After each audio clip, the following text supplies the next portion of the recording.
চক্রবুজ্জে পতিত ভ্রাতা ও ভগিনীগণ,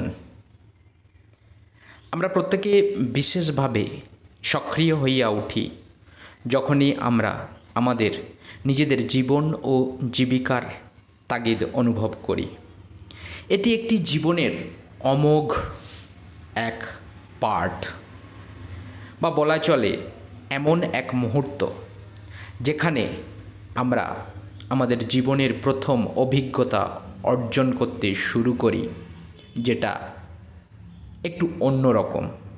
কারণ তার আগের সমস্ত জীবনটাই আমাদের থাকে শৈশবের এক লালিত পালিত আদর যত্নের সময়কাল, এবং সেই প্রেক্ষাপট থেকে যখনই একটু একটু করে সময় আমাদেরকে টেনে বের করে আনে, আমরা তখন নিজেদেরকে কোথাও একটু একটু করে অসহায় বোধ করার রাস্তায় নিয়ে যাই। এটাই খুবই স্বাভাবিক। বেশিরভাগের ক্ষেত্রে এমনটাই ঘটে থাকে, তবে অল্প কিছু মানুষের ক্ষেত্রে বিষয়টা একটু অন্যরকমভাবে ঘটতে পারে। তবে আমি সেই সিংহভাগ মানুষের জন্য এই বিশেষ বার্তাটি প্রেরণ করছি, যেটা সেই মানুষগুলো যারা জীবনে অনেক কিছুর মোকাবিলা করে এবং নিজেদের এক অনুসন্ধিৎস আকাঙ্ক্ষা নিয়ে এক জায়গায় পৌঁছানোর তাগিদ অনুভব করে এবং সেই তাগিদের উন্মুখে নিজেদের যাত্রাকে প্রলম্বিত করে। আমি সেই মানুষগুলোর কথা আজকের এখানে বলতে এসেছি। আমি সেই তরুণীদের কথা আজকের এখানে বলতে এসেছি, যারা নিজেদের কোনো জায়গায় স্থির বা স্থিতিশীল করতে পারে না। এর পেছনে অনেক কারণ আছে। বিশেষ করে যদি আমরা সেই কারণগুলো অনুসন্ধান করতে যাই, তো এটা একটা বৃহৎ পরিসর হয়ে দাঁড়ায় আমাদের সামনে। কিন্তু আমি ছোট্ট করে কিছু কথা এখানে বলতে চাই। আমরা যে দর্শন, যে সামাজিক পরিবেশ, যে আর্থিক পরিমণ্ডল থেকে উঠে আসি না কেন, আমাদের ভিতরে এক স্বাভাবিক ইচ্ছা শক্তির প্রকাশ ঘটানো খুবই জরুরি। এই ইচ্ছা শক্তিটা আমাদের সমস্ত বাধা, বিপত্তি, প্রতিকূলতাকে পেছনে ফেলে সামনের দিকে এগিয়ে নিয়ে যেতে সাহায্য করে।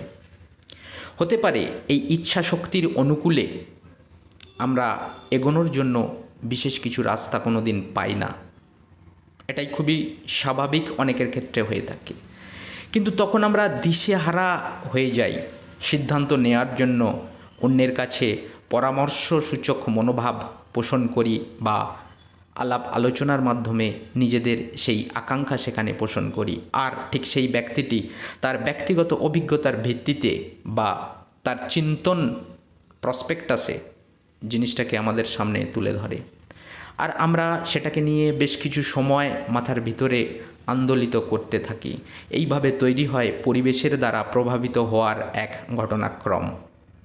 তো আমি এখানে ছোট্ট করে যেটা বলতে চাই, সেটা হলো এই পরিবেশের দ্বারা প্রভাবিত হওয়ার যে এক বিশেষ সন্ধিক্ষণে যখনই আমরা পড়ি, তখনই আমাদের গতি প্রকৃতি ইতিবাচক ও আমাদের আকাঙ্ক্ষা বিপরীতমুখী হতেই পারে।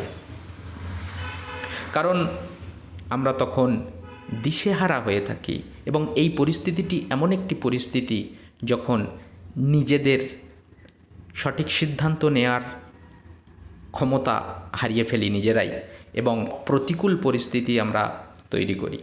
তো আমি এই জায়গাটায় একটু বলতে চাই, আমরা যখনই এই ধরনের কোনো পরিস্থিতির সম্মুখীন হই, তখন আমাদের কি করণীয়?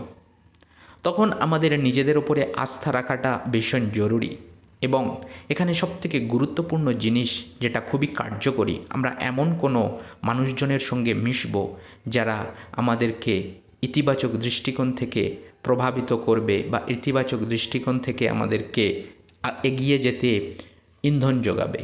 দেখবেন, যখনই আমরা খুব কোনো জায়গায় গিয়ে আরাম অনুভব করি, সেই জায়গাটা বারবার ভিতর থেকে আমাদের আকাঙ্ক্ষিত হয়। কিন্তু অনেক জায়গা আছে আমরা হয়তো কষ্টের মধ্যে থেকেও সেই জায়গাটায় আরাম অনুভব করার জন্য যাই, কিন্তু ভিতর থেকে আমরা সেই অনুভূতিটা তাৎক্ষণিকভাবে পাই না, তখনই আমাদের সেখান থেকে সরে আসাটা ভীষণ যুক্তিযুক্ত হয়ে ওঠে। তো প্রত্যেকের জীবনের ওপর নিচ থাকবে, কেউ 22, কেউ 23, কেউ 21, কেউ বা 25, কেউ বা 28, কেউ বা 30, কেউ বা আরও ওপরের বয়সে বিচরণ করছি আমরা, এবং আমরা দিশেহারা। আমার এই ভিডিওটি যেহেতু বাংলা ভাষায় রচিত হচ্ছে, বাংলা ভাষায় নিয়োজিত হচ্ছে, তো আমি বাঙালি হিসেবে পুরো বাঙালির যে মানসিকতা কিছুটা হলেও বুঝতে পারি, সেই মানসিকতার ভিত্তিতে আমরা আমাদের পরিবেশ দ্বারা, আমাদের পরিবার দ্বারা ভীষণভাবে প্রভাবিত হই। আমি বলবো না যে এটা খুব খারাপ একটা ব্যাপার। সময় সাপেক্ষে এটা খারাপ হতে পারে, আবার সময় সাপেক্ষে এটা খুবই ভালো হতে পারে। তবে এককেন্দ্রিক পারিবারিক দৃষ্টিকোণ থেকে আমাদের বেরিয়ে আসা জরুরি, এটা আমি আমার ব্যক্তিগত অভিজ্ঞতা থেকে অনুভব করেছি অনেকবার। সেখানে কেউ হয়তো তার বাড়িতে একা, তাকে পেছন দিক দিয়ে আঁকড়ে ধরা হয়, তাকে ঘরকেন্দ্রিক করে দেয়া হয়। এটা আমার মনে হয়েছে যে আমাদের কোথাও একটা দুর্বল দিকের বহিঃপ্রকাশ বোধ হয়।